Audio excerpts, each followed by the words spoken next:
Let's give another hand for Jeff. Thank you, I appreciate that.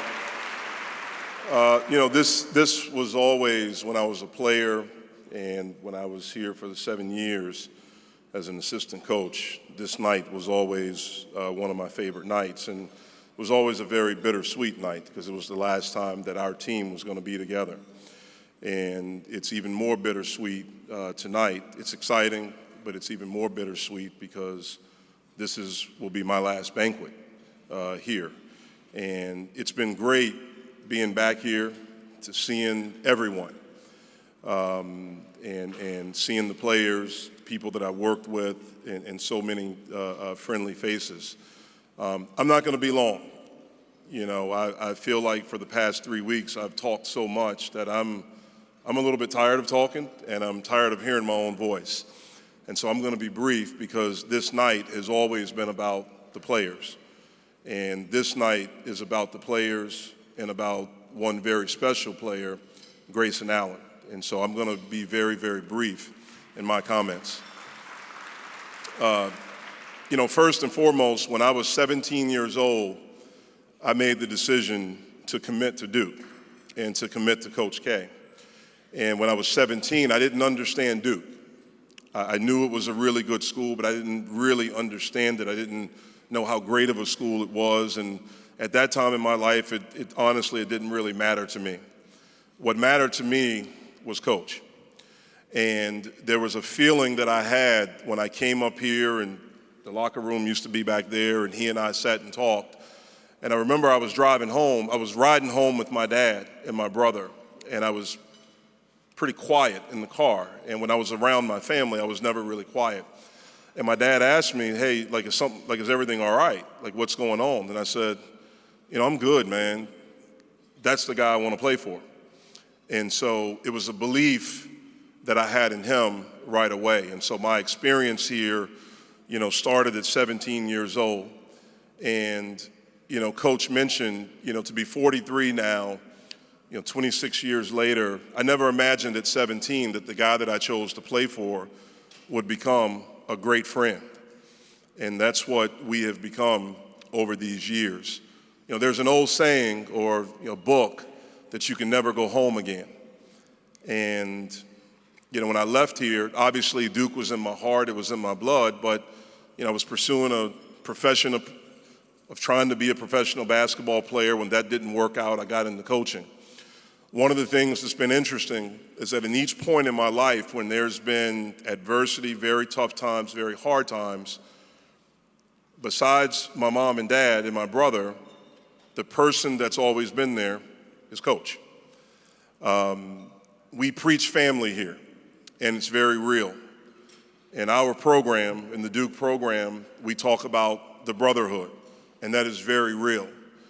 And I'm a perfect example of that in seeing how things that have happened in my life, and I'll talk about a couple of them. I got really sick in 1999, and I couldn't play. I missed a year, and I was really, really sick. And finally, I started feeling a little bit better, got a little bit better. I was really down on myself. I probably was depressed. I didn't go see anyone, but I'm sure that I was. And Coach created a position here for me at Duke because to get me out of my house, to get me around family. And so it's another example of being able to go home again. When I got fired at Oklahoma, that was a very, very hard time for me, very difficult time. And I remember we flew here the next day, my family and I, and dropped Kanika off over at their parents' house, and I came over to Duke. And right then, Coach said, hey, I'll create a position for you. I'll special assistant or something like that. But he welcomed me back. This was home. This was our family. And you take care of family. After my first year back here as an assistant coach, I got really, really sick again, where there was emergency surgery and things like that. And during that time, Coach was there. On May 3rd, 2016, my father was diagnosed with ALS. And I remember the meeting. It was me, my mom, and my dad. And when the doctor came in and he said those words, I was messed up. But I couldn't show it. I didn't want to show it because I saw my dad's face and my mom. And so we stayed there at the hospital, got everything, I don't know if we got it straight, but we dealt with what we had to deal with. And I had to come back to practice, or I chose to come back to practice. And it was after practice, the only person that I told was Coach, the person that I told and I talked to. And then on November 13th was the day my dad passed away. And I remember getting in the car, I'm driving, I'm all over the place, and the person that I called was Coach. And so for all of you players, all of the players that have played here, that are currently on this team that will be leaving, this is home. This will always be home, and I hope you have that in your heart.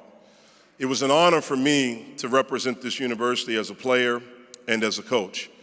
To the parents of our players, thank you for entrusting us, and me in particular, with your sons.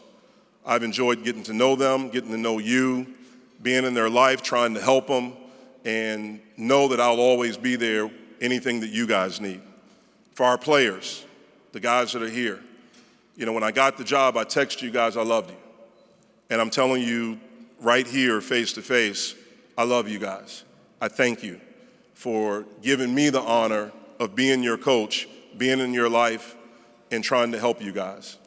To everyone here, all of my people on the 5th floor, the 6th floor, 3rd floor, all around, thank you. Thank you for accepting me. Thank you for loving me. Thank you for being here for me and our family.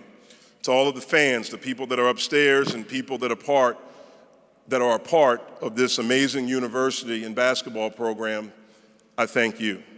To the K family, I thank all of you for sharing your dad with not just me, but with all of us, with all of the guys that have worn this uniform. To John, Nate, and Nolan, the guys that I had the pleasure of working with over the past few years, I love you guys, I believe in you guys, and you guys are ready to go win another national championship. And you guys are gonna do a great job of helping lead that. And so, again, that old saying of you can never go home again, I call BS on that. My final thought before I say thank you again is there's no place like home. So thank you.